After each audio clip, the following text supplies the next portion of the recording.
difference between a virus and a virion? Virus, very outside the only of the genetic material, usually a single stranded RNA, while the virus naman is composed of a protective protein covering, and then inside is the genetic material, which is either a DNA or an RNA. Incomplete. Virion, sir. Okay. Virion double outside double as the Okay, pwede na ito.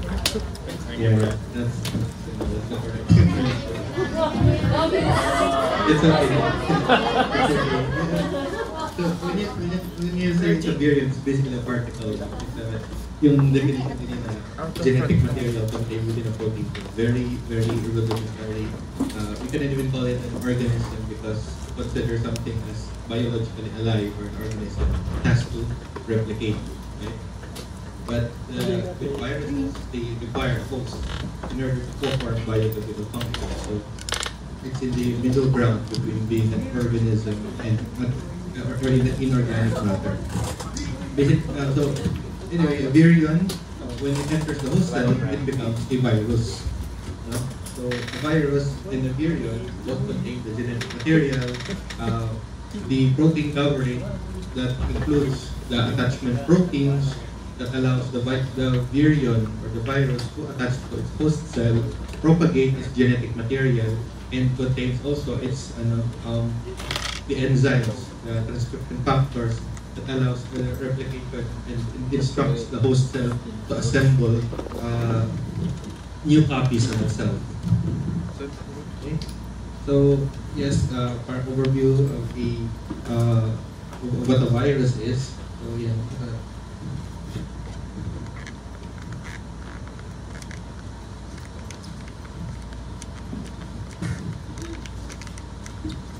You can see here either it's a DNA or a virus. That genetic material can either be double-stranded DNA or double-stranded RNA or a single-strand of DNA or single-strand of RNA. Average size 20 to 200 nanometers, so that has convert to large filters or even small filters. The step-by-step process of a life cycle of a virus, which starts from attachment, so attachment to a host cell, and the host cell depends on what you call as the tropism of the virus, so its propensity to attach to a specific type of cell. We will discuss that later. But for example, you have your viruses that have tropism for liver cells. So we call them hepatic viruses. Okay.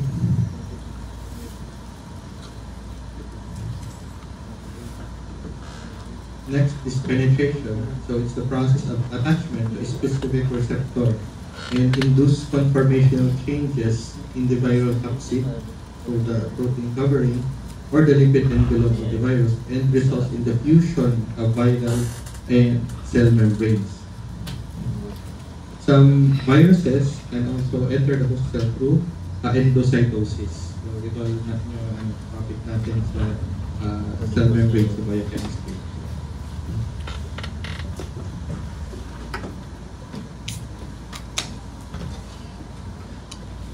Upon fusion of the virus to the cell membrane, there will be uncoating.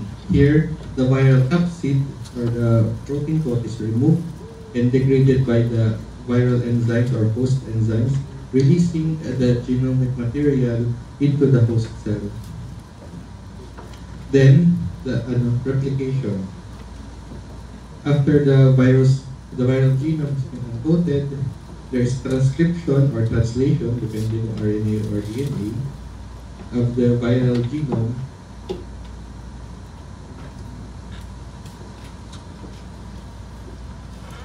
Okay, so you have replication, then finally assembly.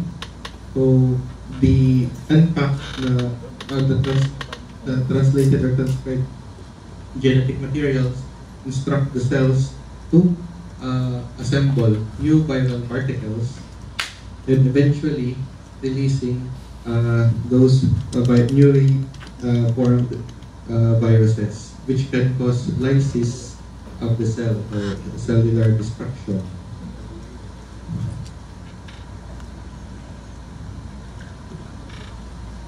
Well, not all the time. Kasi in some cases, pwedeng the host cell can still it won't lyse. So there will be what you call as budding of the new genetic material and of the new viruses, and usually it derives its protein code from the cell membrane of the cell itself.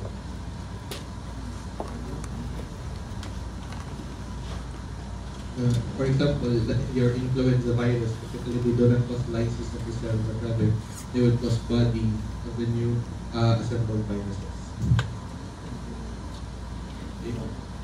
So, memorize. Matching type? Yes. Possible. Okay. So we can classify viruses in different ways. We can classify them based on the size of the shape. It can be either helical or icosahedral or spherical.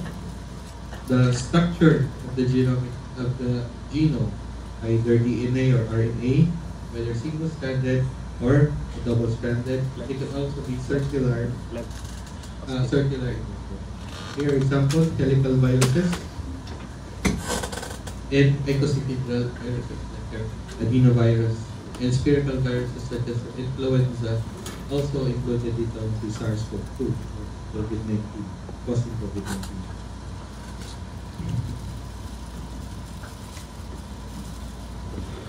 Viruses can also be classified based on the chemical composition or mode of replication. So here, they can either be RNA viruses or DNA viruses. So most viruses, around 70%, are known to be RNA viruses. They have malado clear naman. Pangit naman yung color. A higher mutation rate compared to DNA viruses. So your influenza, your SARS viruses, that's why they have more strains. HIV. Oh, sorry. They are harder to treat directly and difficult to produce long-term vaccines. Viral RNA may be single-stranded or double-stranded. So here are your examples, like I mentioned earlier. So a lot of them are respiratory viruses. Also included here are the retroviruses such as the HIV virus. The high mutation rate makes it difficult to produce a long-term vaccine. That's why, for example, flu, you will need an annual dose of the flu.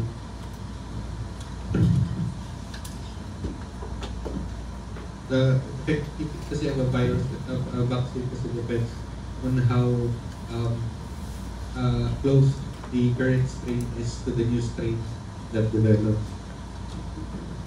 So, DNA viruses, so either contain a single strand or double strand DNA, but most DNA viruses contain a single genome of linear double-stranded DNA. Some have circular DNA, like for example your papillomaviruses or HPV. They're examples of DNA-based viruses. Herpes, adenovirus, pox, virus na including dito yung varicella. Your hepatitis B virus, your hepatovirus, which all of these we have vaccines for.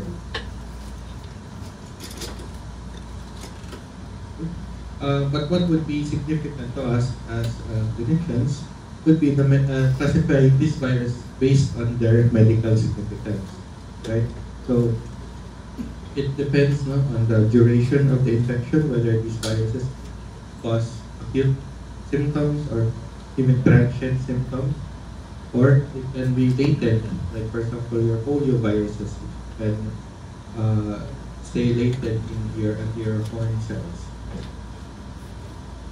Also, we can classify them based on the organ systems involved, which this comes into play yung tropism of the viruses, which type of cells do they attach to and replicate in. So this will be our discussion. Ito yung outline actually ng ating discussion based on the medical significance of those viruses. Not so much the viral taxonomy. Okay, we'll start with the respiratory viruses. Adenoviruses are icosahedral DNA viruses that affect the upper and lower respiratory tracts and primary cause of viral conjunctivitis or urethritis. It can also induce watery diarrhea. Rhinoviruses under the Picornaviridae family are RNA viruses that cause mostly upper respiratory tract, not usually pneumonia or bronchitis. So, mga self-limiting symptoms. Self-limiting symptoms, sinusitis, otitis, or sore throat, and can be managed by simply fluid intake. No need to give antibiotics. So most respiratory viruses are transient and have non-specific. So usually mag-overlap naman yan with or without fever. And treatment is mostly supportive and should not last for more than a week. So don't be so hasty in giving antibiotics to patients, especially patient is relatively stable. Based pa rin sa physical examination. Okay. Mostly mga encounter nito in an outpatient basis. Influenza viruses, influenza A and influenza B, are helical RNA viruses that have these protein antigens on its surface, your hemagglutinin and your neuraminidase proteins, which is actually the basis of sub-classifying the different subtypes of influenza. So, I think familiar kayo sa H1N1 viruses or bird flu, under your influenza A type, and your influenza B includes your Victoria and the Yamagata subtypes. Again, seasonal flu. Fever, cough, body malaise, trangkaso, basically. The H and N proteins determine the antigenicity, and variations of the H and N proteins determines the subtypes. So there are roughly around 18 different H proteins and 11 different N proteins, and there are 130 combinations. So that makes creating a long-standing vaccine difficult. That's why you get an annual flu shot, influenza. The flu vaccine does not necessarily prevent influenza. However, it does mitigate the impact of the symptoms, especially in immunocompromised individuals, elderly patients. Included sa vaccination of elderly, adults, and children. Kasi influenza may cause secondary infections, can cause bacterial pneumonia if left untreated. So, with the vaccine, it may mitigate the impact of the symptoms. A lot of patients na-encounter ko sa clinical side naman complain after they have persistent cough after a bout of flu, but CBC is normal, it's very clear. So it's usually a post-infectious cough brought about by these viral diseases. So vaccines can actually mitigate the impact of yung mga symptoms. Yung predominant mga yun sa Philippines, because a lot of Filipinos have mga rhinitis, allergic rhinitis. So these viruses can actually trigger the symptoms. So parang nagpro-prolong yung symptoms nila. But siyempre, for the 2 weeks, we have to rule out tuberculosis because of chronic cough. Your RSV, your respiratory syncytial virus, single-stranded RNA viruses of the orthopneumovirus family produces mild respiratory symptoms, mostly in adults. But in children, it can cause mga lower respiratory tract infections such as bronchitis and even pneumonia.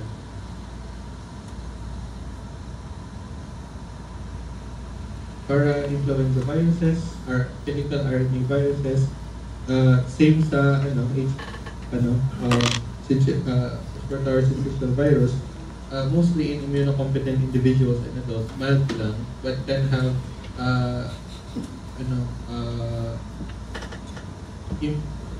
more severe impact in children, producing your croup, or laryngotective bronchitis or pneumonia. So, croup, yung tinatawag na brassy cough. Ayaw ko i-demonstrate. Pero brassy cough. Well, ano yun sa picture? Sorry, I don't have a video of brassy cough. But it indicates lower respiratory tract infection and may necessitate antibiotics kasi pwedeng magkaroon ng secondary bacterial infection or pneumonia in young children. Your COVID. Before COVID, this group of viruses, your coronaviruses, kasi yung appearance nila similar to shape of the sun. You can see there viral proteins spikes sticking out of the protein code.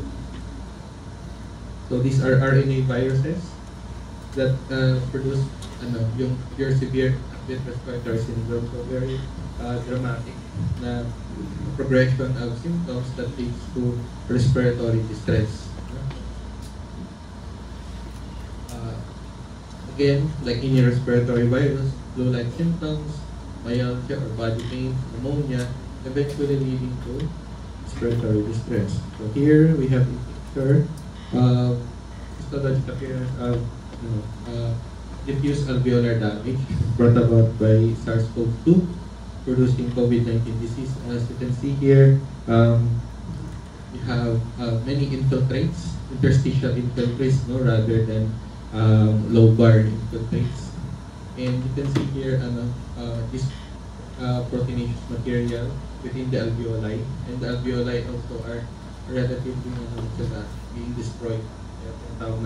Diffuse alveolar damage, and what you see on the CT scan here are radiologist glassy appearance from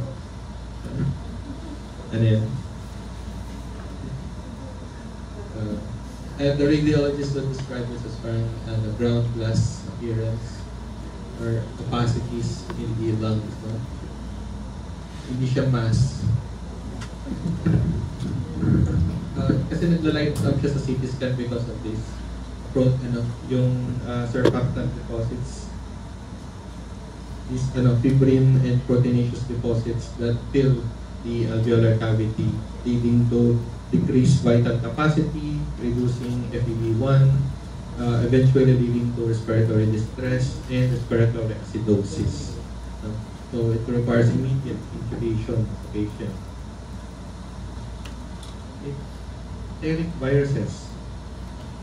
These viruses spread via the fecal oral route. Okay, mumps.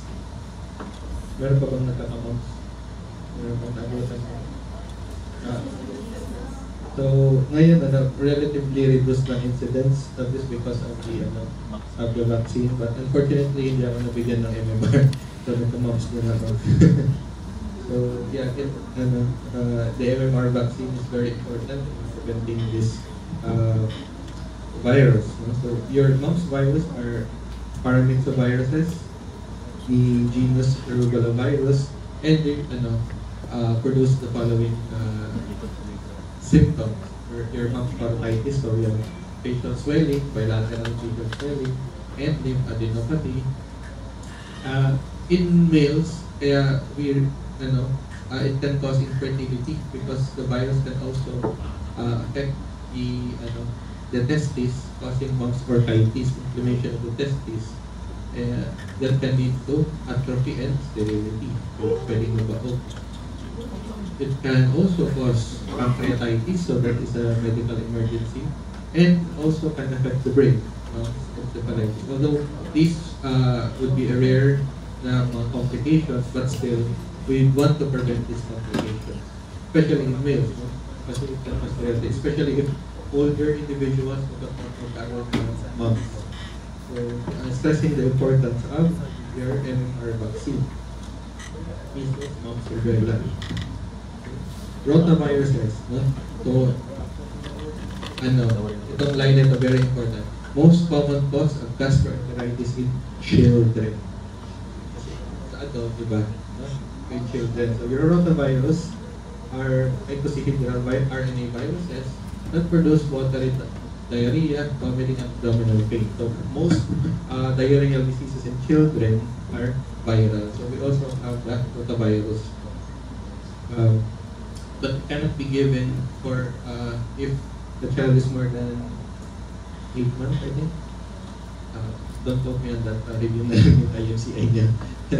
But it can only be given for a period of time kasi it increases the risk for interception in children. So beyond that period ng window of giving the vaccine, we assume na mayroon ng antibody yung child. Kasi yung complication will be interception in some cases.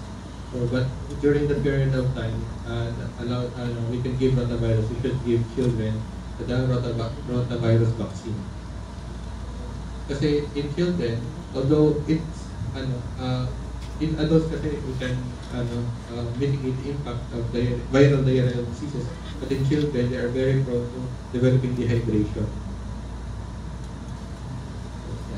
And in adults, your norovirus. Most common cause of gastroenteritis in adults.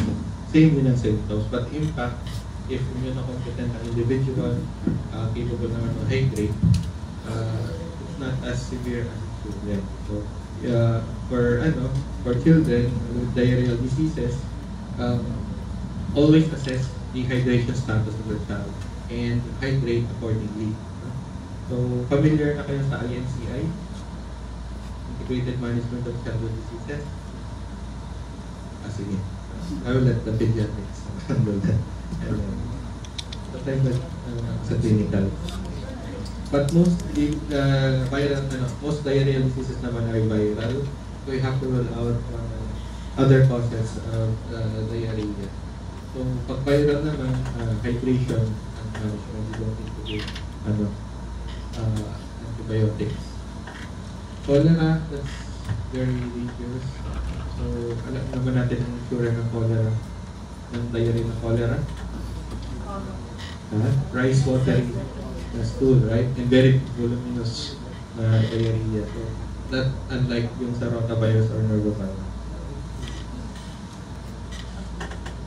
Under din sa yung mga hepatotrophic viruses, so viruses that target or have tropism for the hepatocytes. Okay? So you're from A, B, C, D, and E. So your A and E are the self-limiting acute viruses, while your B, C, and D cause the chronic disease. Okay?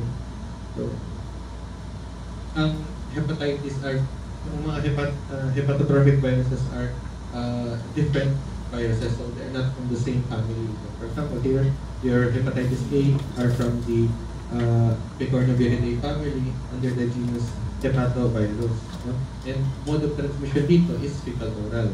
And it produces self-limiting acute viral hepatitis. So patients present with fever, abdominal pain, vomiting, and jaundice. So nakikita niyo ito sa emergency room. This could be a history, mga few days lang ng patient. They have these symptoms and may jaundice. So, include in your screening for the serologic testing for these viruses. Your hepatitis B from the Hepatnaviridae family are bloodborne or sexually transmitted viruses, and they produce chronic hepatitis. Majority naman of hepatitis B will resolve on its own, but a subset will develop chronic hepatitis leading to liver cirrhosis, and a very small subset, around 1%, will develop hepatocellular carcinoma. Mga liver cirrhosis would be around 5% of cases, and mga hepatocellular maybe around 1% of cases. If purely hepatitis B, kasi unfortunately, hepatitis B and hepatitis C go hand in hand. Now, hepatitis C is another virus, separate family of viruses that are also bloodborne and sexually transmitted that can produce either chronic or acute hepatitis. But unfortunately, around 80% of cases of hepatitis C will develop liver cirrhosis or chronic hepatitis, unlike hepatitis B. So, as part of the screening ng mga serology screening for viruses, for for hepatitis. So, sa ER, pag yan, ang patient has fever, abdominal pain, jaundice, you test for A, B, and C. No? And hepatitis D is the weird one because it's not even, we cannot even consider it a virus because hepatitis D lacks the protein code. It requires the protein code of hepatitis B. So hepatitis B and hepatitis D actually go hand in hand. And if you test for hepatitis B, since the surface antigen of hepatitis B is from hepatitis B bravo, ang matetest mo lang would be B. So making testing for hepatitis D difficult unless you do PCR. That's for the genetic material. So yeah, co-infection with hepatitis B because it requires hepatitis B surface antigen for propagation. We'll discuss this in detail sa lecture on the liver. And unfortunately also, similar to hepatitis D causes liver cirrhosis and carcinoma. Hepatocellular carcinoma.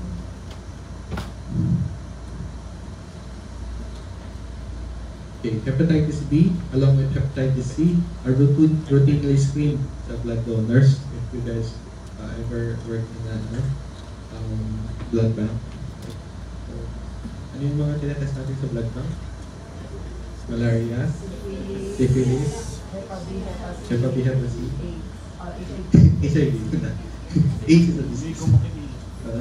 So, yung screening kasi for bloodborne infections, transmitted infection, depends on the country. So, in our country, yung 5 lang ini-screen. And hepatitis E, or non-A, non-B hepatitis, is similar to hepatitis A, but also is separate na species of, or genus of virus, or viruses. These also produce self-limiting na hepatitis, similar to hepatitis A, but it may cause fulminant hepatitis or acute na liver failure in pregnant women. This is a core needle biopsy of the liver showing in a patient with viral hepatitis. So you have here non-specific na portal inflammation with extension of the inflammation to the lobules, and we have this ground glass appearance of the hepatocytes. So again, this is non-specific. It can be seen in most hepatic viruses, and it requires a combination of yung clinical history, your laboratory test, and biopsy to confirm the diagnosis. The biopsy is not for the diagnosis of the viral hepatitis. It's to exclude other causes of hepatitis. Like autoimmune hepatitis.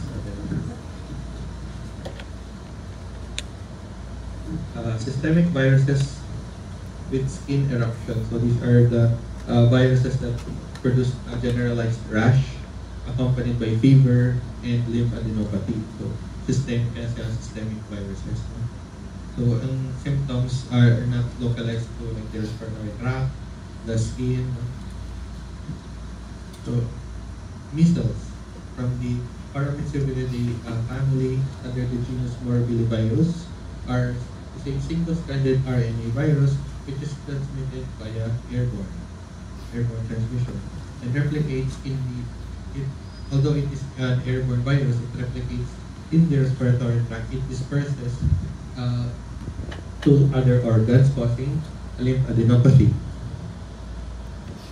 Vaccination provides lifetime protection against stressing the need for the MMR vaccine. Measles produces important feature niya, no, high grade. Kasi in some, in the other na mga other systemic viruses with viral exhaustion or rashes, low grade sila. But in measles, high grade ang fever, so that's around 38.5 and above. Patients kasi respiratory affected, you will have cough, also conjunctivitis, runny nose. The rash is not only limited face and the extremities, but it can also occur in the oral cavity. The mucocutaneous rash is from white spots, bulbar, oblique spots. So, parang ulcers, no? Parang mga singaw. In advanced diseases, it can cause pneumonia. If it develop ng sepsis, it can cause immunosuppression. And in rare cases, it can even cause your subacute sclerosing panencephalitis, means the virus has crossed the blood-brain barrier. Ang symptoms ng measles is classic, no? Typical. It often has yung high-grade fever begins high-grade fever, and then on day 1, from starting the fever, magde-develop na siya ng rash. Starting in the face muna, and then to the throat. So, very important yan sa history taking the mother. When did the fever start? When did the rashes come out? Saan nag-start ang rashes?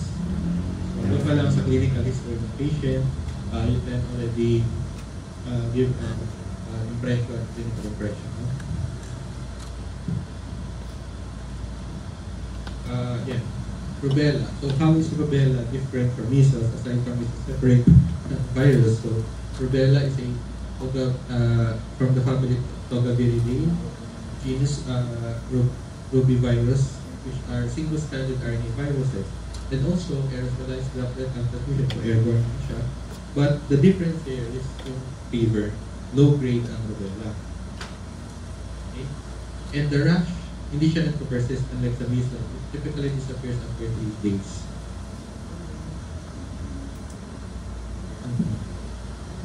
But like measles, yung rash starts din sa face to the front.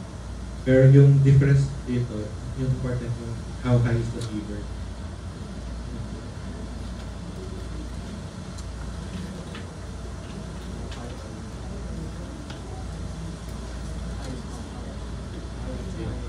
Measles and rubella, so part of the MMR vaccine. The danger of your rubella viruses is because it's part of your torch group of maternal infections. So pregnant women can, if unvaccinated, can develop, can give birth to infants with cataracts, PDAs, patent ductus arteriosus, or pulmonary artery stenosis. They can have congenital hearing loss, blindness from the cataract, or babies can die in utero. Babies can also be born IUFD, intrauterine fetal death, or they can be born premature or small for gestational age. Okay, alam niyo yung torch group of infections? What are the Cytoplasma? Others? Rubella?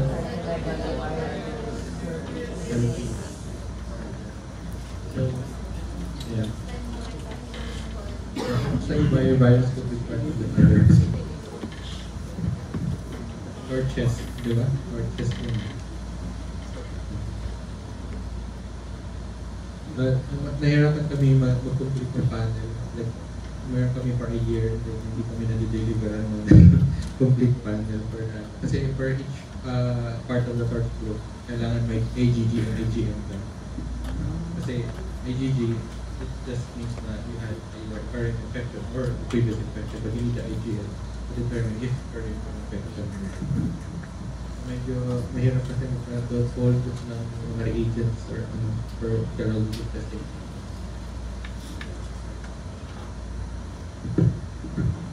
Varicella or chickenpox caused by the human herpes virus strain. We already have a vaccine for this one a long time na, but unfortunately, nagka-chickenpox pa rin ako. Wala pang vaccine on that. So these viruses are under the Herpesviridae family, transmitted by droplets. Okay. So they produce these pruritic vesiculopapular rash. Makati siya. And if you scratch it and it bursts, it was scarring. The problem with your varicella, it can cause latent infections in the form of your shingles. Shingles. So these are painful vesiculopapular rashes that follows the turn.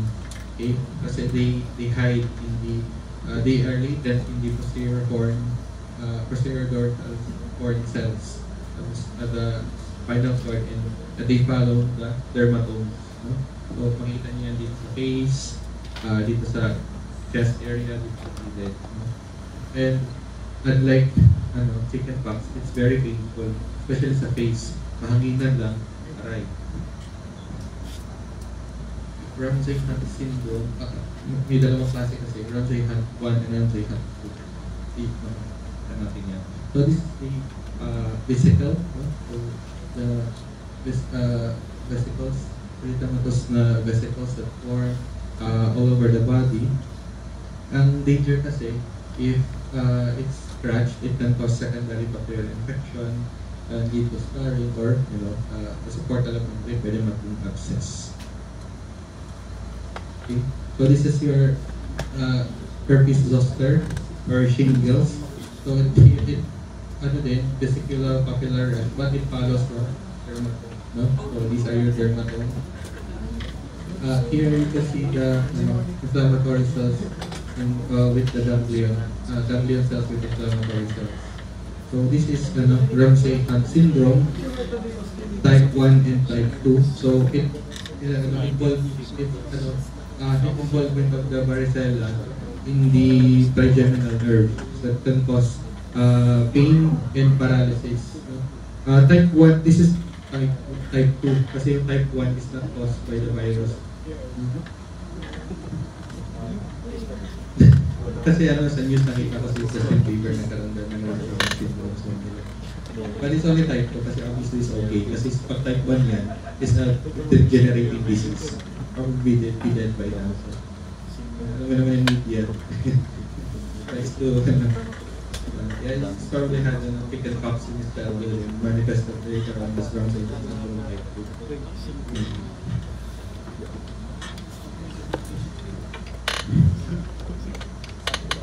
Human herpes virus 1 or your HSV1 and HSV2. So these are two related viruses of the same family. Your herpes, again, similar to varicella, Herpesviridae family. Difference between type 1 and 2 is that one causes yung cold sores or yung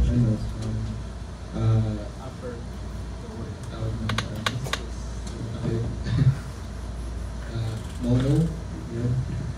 May produces cold sores, gingival stomatitis, it may cause corneal blindness, and it's rare but it causes herpes encephalitis. So patients manifesting with generalized neurologic symptoms no focal deficits. Part of the screening would be to exclude yung herpes encephalitis. In HIV patients, it can cause esophagitis or herpes esophagitis. And the HSV2 naman, it is the one that causes genital herpes. Okay, so vesicles and blisters in the genital area. It can also be transmitted into the newborn. And these blisters can become painful ulcers. Okay? But we do see HSV2 in the oral area. Kung i-test mo for serology kasi mga sexually transmitted infections to. Although typically, genital herpes. Okay. So here, cold sores and our genital sores. Kung nakapag-rotate kayo sa chance na nag-rotate sa Pabelia Hospital, lang yan sa mga patient. Nag-rotate kasi ako sa Pabelia Hospital, so there are still a number of women who speak. Alright, so here, case of mine, 2022. No? So this is pap smear about female, 32-year-old female, and you see this ground glass appearance with viral inclusions consistent with herpes simplex. Your Cowdrey type A inclusion bodies. Yeah.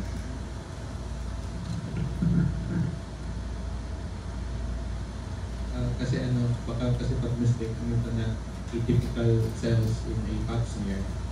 But if you can see, nakikita nyo parang glassy appearance of the nuclei. Cowdrey type A. Systemic viruses with hematologic disorders. So, cytomegalovirus, also under the herpesviridae family. These viruses infect monocytes and lyse latent and reactivate if the patient is immunocompromised. So, can be seen in HIV patients. Yeah, common co-infectious agent with HIV. Transmission, bodily fluids, close contact, blood donation, but we don't typically screen in our country CMV, but I think in other countries like the US, they do screen for CMV.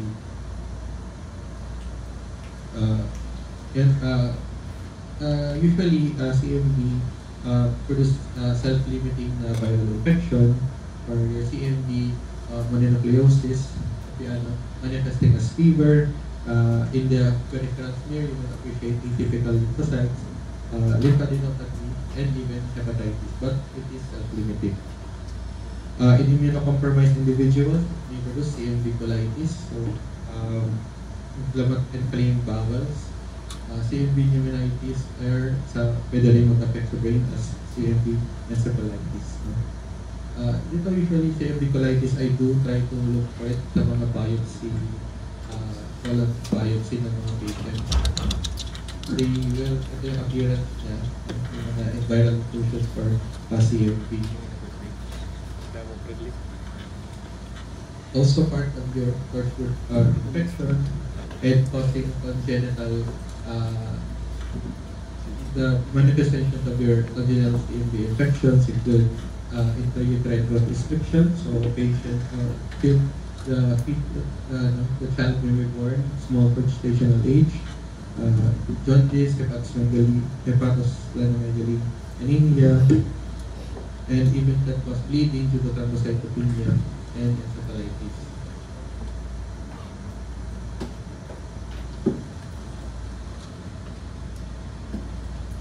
Okay, so here, ayan, may picture. So here are your CMV inclusion bodies, and you can appreciate them in mga biopsies ng colon. In mga HIV infected individuals, na for mataas ang viral load.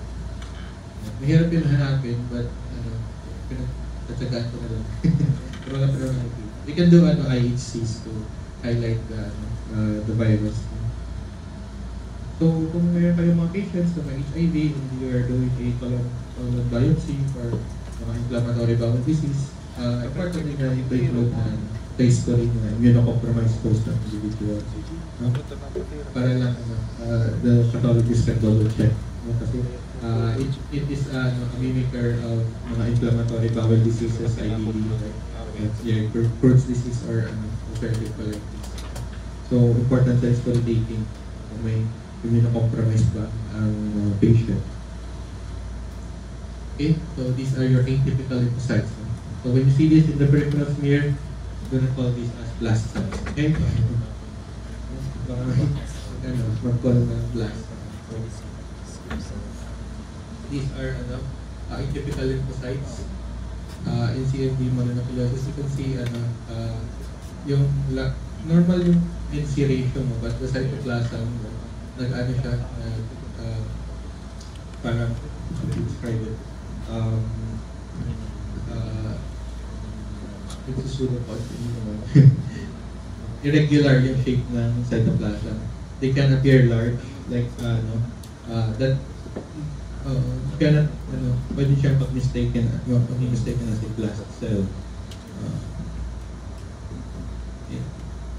But difference is you don't see nucleoli, and yung cytoplasm niya is blue rather than mga medyo magenta or purple color typical in a blast cell. And the NC ratio, although malaki siya, is still preserved. Blast cells would have higher NC ratios. Like this one, pwede mong pagkawang blast cells kasi medyo degenerated yung cytoplasm. But these are only atypical lymphocytes. Hindi lang siya limited to CMV, also seen in other viral infections. So, pag nakita ko to, I just comment that peripheral smear, atypical lymphocytes present, suggestive a viral infection. Please correlate clinically.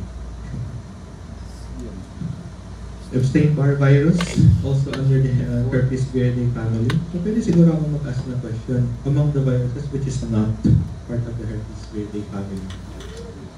Marami sila, di ba? Or the following viruses are part of the herpes viridae family. 7 letter api. Mga 7 letter api ano? Labialis, genitalis, varicella, herpes zoster, cytomegalovirus. Similar to CMV, the Epstein-Barr virus produces mga non-specific self-limiting symptoms. Parang flu-like din siya. Also causes atypical lymphocytosis.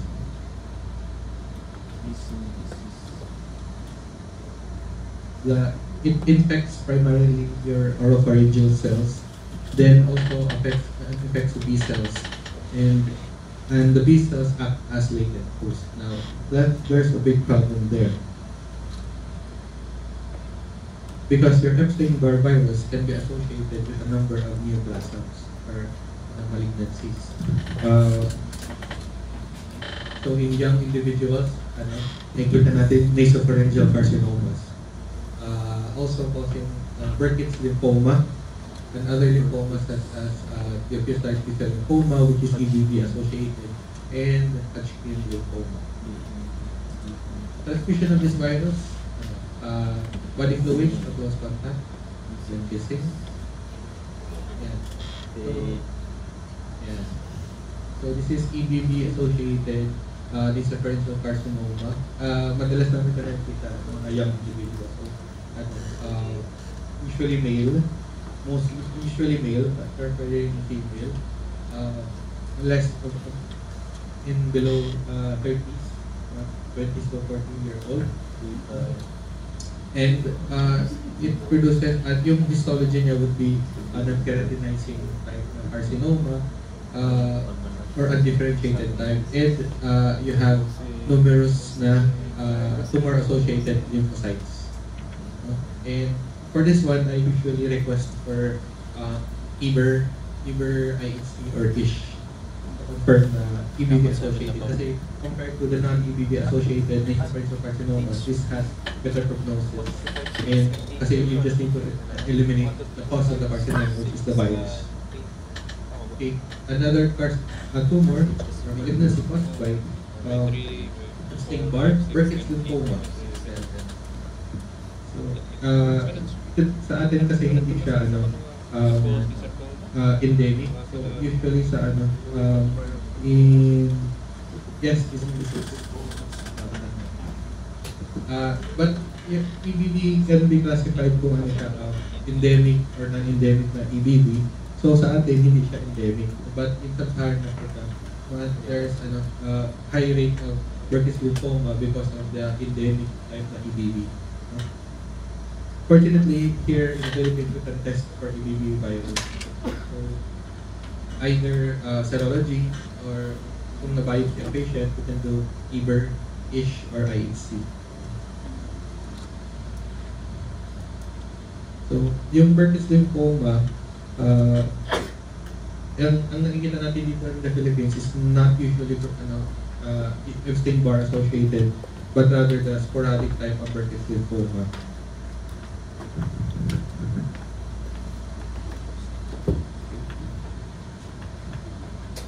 Ito, your hematologist or HIV, I think na-cover na natin siya previously. So we will not go into detail. Other viruses that cause hematologic disorders or parvoviruses, they can cause aplastic crisis or aplasia. Other term is fifth disease.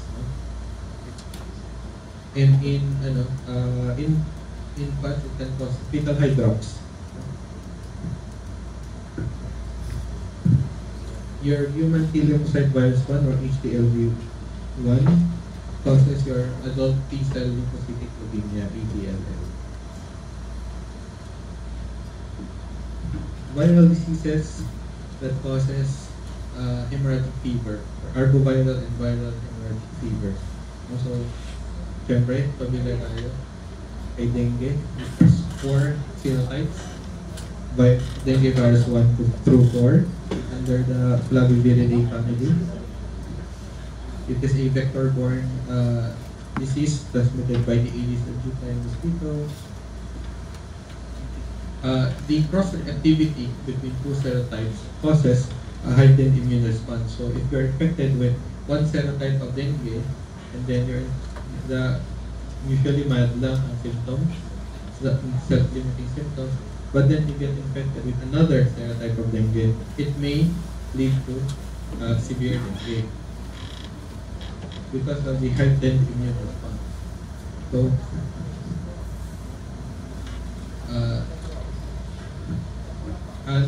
per dengue, we classify them clinically if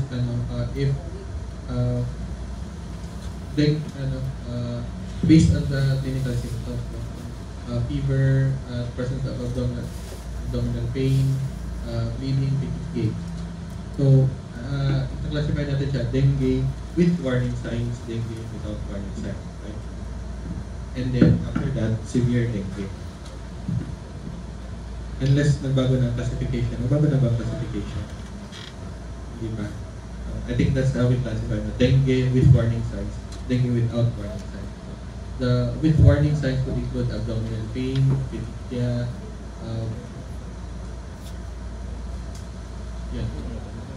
but if if with respiratory distress, signs of plasma leakage, edema, that's already severe dengue.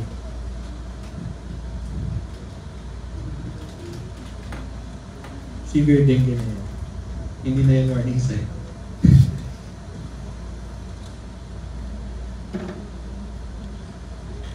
Medyo lang sa clinical kasi I'm not really updated na, so if there's if there are new guidelines on the dengue classification,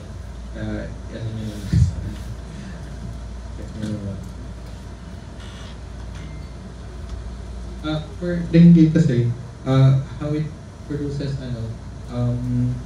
hemorrhagic fever kasi and symptoms is because of ito. All of this is due to, yung severe dengue is due to plasma leakage, so increased permeability of the capillaries, causing leakage of fluids into the interstitial space. So ang manifestation ng mga patients yan would be pleural effusion, right, edema, not really loss of fluid. And the hemorrhage is caused by direct cytopathic effects of the virus, the platelets, and in the bone marrow, leading to low thrombocytopenia. Zika virus, related to dengue, bloody virus, also transmitted by the Aedes aegypti mosquito, but does not produce symptoms, does not cause severe disease. But it has severe complications in pregnant women kasi pregnant women may they can have babies that will have microencephaly and or can cause intrauterine fetal death. Ebola. Now this hopefully hindi siya nakarating sa atin because it is a helical virus, no? Under the Filoviridae family. It's direct contact with infected bodily fluids, so close contact with an infected individual. And the virus has direct cytopathic effects on endothelial cells and blood vessels, so that would cause the bleeding. Kung makikita nyo ng mga patients, bleed from the eyes, the nose, melena, vomiting blood, and also leading to hemorrhagic shock. And very dramatic yung course niya.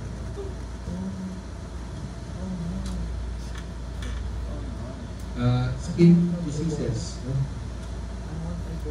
So, sa third year, overview na lang tayo. Kasi here, we'll talk about may topic na tingnan dito sa third year. But that's just kumbaga overview na ako.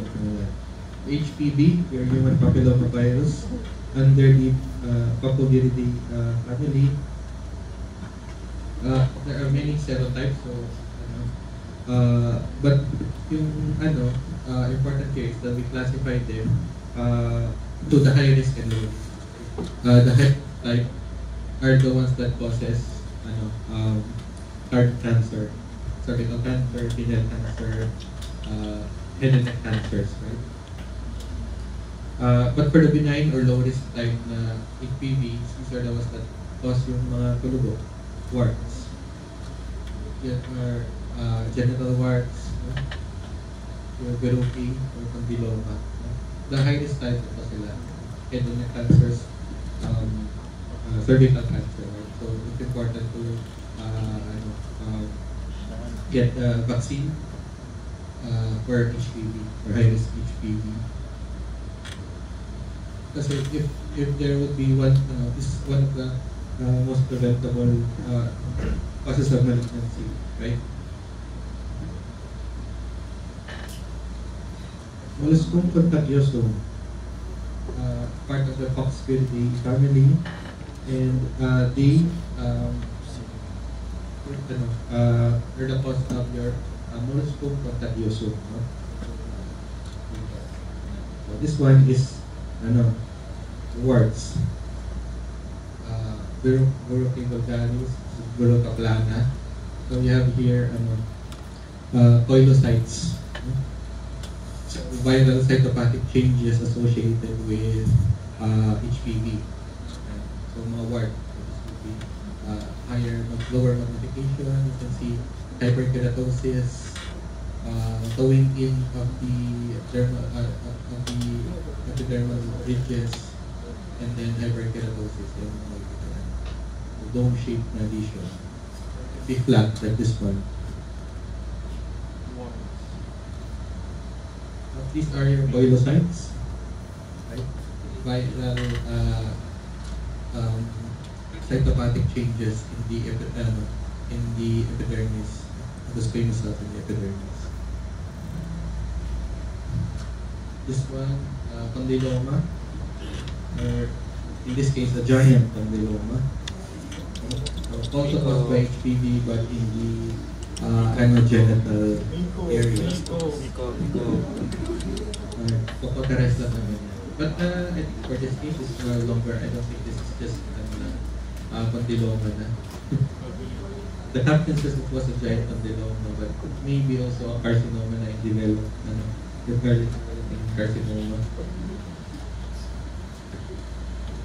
Molluscum, yeah, caused by pox virus. So it's common in children, disease, umbilicated lesions, dome shaped with central, pink lesions with central umbilication. Very common sa bata. No? Wala pong history of fever, like, makikita lang yan. Usually, few weeks or days to a week na mga papules that emerge sa hands, chest, face, neck area. So here, chunk smear. Chunk smear that shows this, your Anderson Patterson or your molluscum body. So we can see here yung umbilication, dome shaped crater with nandito yung mga virally infected na keratinocytes or your Anderson Patterson bodies. So yan, so chunk smear, which is a screening test for molluscum, and this would be the biopsy. But normally we don't biopsy naman molluscum kasi again, this is self-limiting disease caused by pox virus, MCV1 or MCV2.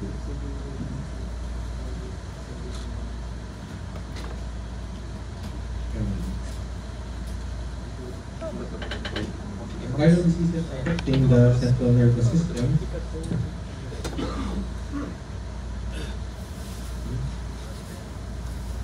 So, yeah, neural tropism, or the propensity of viruses to infect the CNS. So they can either affect the oligodendrocytes or large areas of the brain, including the hemispheres or the cortex. Viral encephalitis is parenchymal infection, so it is not localized, so you will not produce any localizing symptoms ng focal neurologic deficit. So encephalitis means entire brain. So patients will present with altered consciousness, seizures, also non-localizing symptoms. But if it extends into the meninges, you can have symptoms of meningeal inflammation or meningeal irritation. You call this as your meningoencephalitis. So, meron siyang positive na Babinski, local GDP. So, important to know the clinical history of the patient. Anong saan nagsimula? Start ba siya as altered sensorium, seizures, or nag-start siya as yung meningeal signs of meningeal irritation. But the problem is sometimes simultaneous yung involvement with the spinal cord. We call it encephalomyelitis. Kasi very rapid yung pag-spread ng viruses. So here, viruses that we have discussed earlier that can also affect the CNS. Herpes, diba? Part of the screening for mga seizure cases or suspect encephalitis. CMV, dengue, and otoencephalitis, West Nile virus, Japanese bees, Zika, and also the chickenpox, varicella. Yan. So, ito yung symptoms of meningoencephalitis: fever, altered sensorium, altered consciousness, seizures, so non-localizing.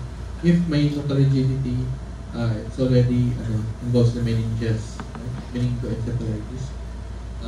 If it affects the sensory nerves, so there's loss of sensation. So arboviruses, these ones, are the most common cause of epidemic encephalitis due to being vector-borne. So in the case natin sa dengue, it would be mosquitoes. Other viruses that affect the CNS, polio. Okay? Good thing we have already vaccine for polio. Polio usually produces mga respiratory symptoms, flu-like symptoms, and mga gastroenteritis, mild gastroenteritis, so diarrhea, abdominal pain. A proportion of them, roughly 5%, which is actually a lot if you think about it, can have paralytic polio disease. So, parang akala niya maliit na yung 5%, pero for example, if you have 100 children, 5 of them will have lifetime na paralysis. No? So, yung need to eradicate polio. Sadly, we have not yet able to achieve that goal to totally eliminate polio similar to smallpox. No? So, kasi vaccination is very important. So, dati, oral polio vaccine, but they developed na yung newer polio vaccine, which is your IPV. Parenteral na virus, na vaccine. Parenteral vaccine rather than the oral. Kasi, when they found that yung absorption ng oral polio vaccine is lower compared if it's the parenteral method. Okay. So, paralytic polio disease will manifest as flaccid paralysis, paresis, muscle wasting, and respiratory depression. Ito yung mga children na nilalagay sa iron lung machine. Breathe. Iron lung machine kasi paralyzed yung diaphragm. Breathe. Here, these are the viruses. They are latent in the anterior horn cell of the spinal cord. And you can see here atrophy,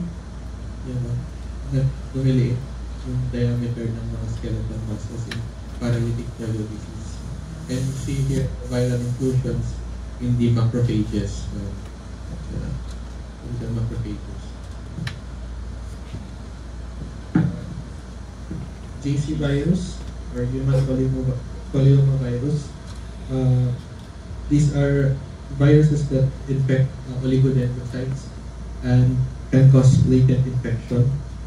So this virus can be reactivated if the individual is in an immunocompromised state. For example, HIV. The virus causes progressive demyelination. Progressive multifocal leukoencephalopathy. So here you can see myelin stain of dark blue, and what you see here, very patchy areas, cause this is evidence of demyelination in this case, so loss of transmission of signals. But unlike, for example, other demyelinating disorders like multiple sclerosis or Guillain-Barré syndrome, this demyelination is progressive. So meaning hindi siya tulad sa Guillain-Barré na acute, and sa multiple sclerosis na mayroong waxing and waning of symptoms. Ito progressive. So here you can see greatly enlarged oligodendrocytes containing the viral cytopathic changes. So there's a glassy alphaphilic viral inclusions. Okay, how do we diagnose viral diseases? Currently, familiar tayo sa mga machines. So, most common would be to do serology, right? So, to detect antibodies produced by our bodies against these viruses. So, we can detect them either yung mga methods. We can also test for the viral genetic material itself. So, nucleic acid amplification or PCR, using PCR technology. Okay. So here, serology, both architect, utilizing chemiluminescent assays. Here, ito yung enzyme immunoassay. Ito, familiar to sa inyo. GeneXpert na. But GeneXpert is a brand. Huwag niya ilagay sa ano. Just put na pala, like acid rampage. Ang difference kasi sa GeneXpert with this one, ito sa ano, is that cartridge based siya ng GeneXpert. So meaning you just put the sample in a single cartridge and all of the PCR processes from extraction to replication to post PCR processes hindi ka lang sa machine. Compared to this one, which would be high volume na mga machines, you can detect multiple you can do multiple samples at one go. So that would depend sa volume ng laboratory mo, which would be more cost effective. Anyway, so these are the different methods for diagnosing viruses, and as you can see, rather expensive say NAAT and si viral culture. And viral culture is a very time-consuming process and is not feasible in the hospital setting. Kasi viral culture would require you to have a biosafety level 4 na facility.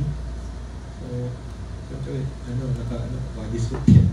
And syempre matagal siya time-consuming, so it's not practical. So, what we do with serology would be the most cost-effective kasi compared kasi with PCR, the PCR will tell you the presence of the virus, but it will not tell you kung active ba yung infection or if the infection is only a parang latent siya or a contamination.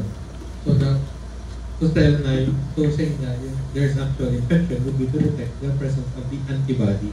So the antibody would mean that the body has already produced a response to that infection. So that's why screening actually we do serology rather than NAAT. But again, yung sensitivity and specificity kasi lower sa serology compared sa nucleic acid amplification. So yeah, depende na lang yan sa studies on specific virus. But for the most part, viruses are detected via serology. Especially sa dengue. Okay, so this is the recognition inhibition test for influenza A. So ang makikita mo here would be the lysis red blood cells. Sige lang, we will discuss this in detail sa ClinPath test. Next year. Okay. So tissue diagnosis also, other than serology or PCR, ayan, electron microscopy, and ito,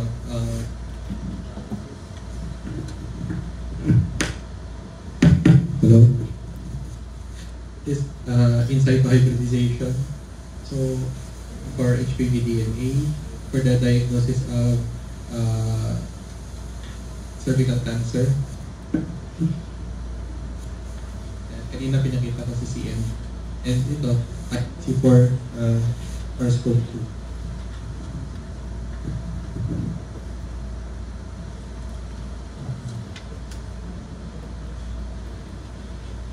In situ hybridization is similar technique with IHC, but instead na ang tina-target mo would be the antigen by this chromogenic antibodies.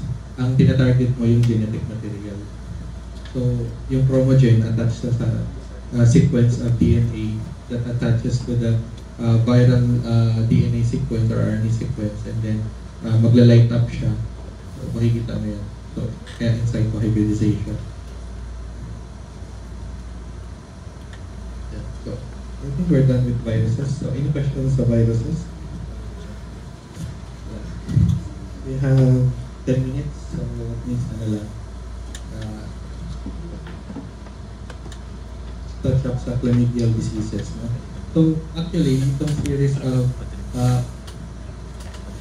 lectures are more organisms that are pwede tayo mga microphone.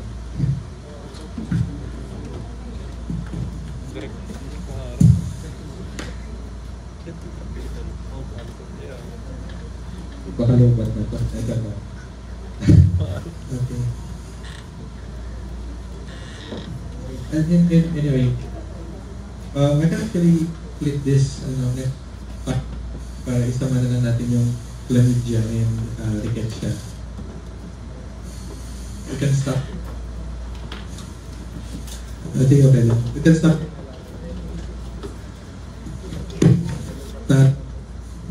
We can